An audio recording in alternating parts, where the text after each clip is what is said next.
Saudi আরবের খেজুর গাছ বাংলাদেশের মাটিতে, তাও আবার খেজুর সহ।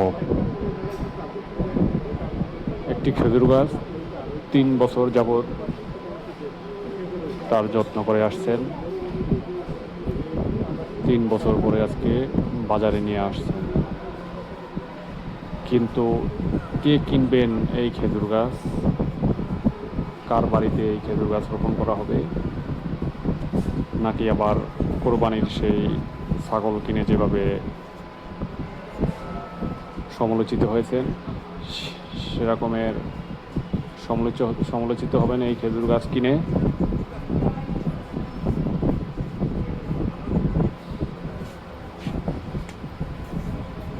আল্লাহর রহমতে যেভাবে বাংলাদেশের মাটিতে সৌদি আরবের খেজুর গাছ দেখা যাচ্ছে,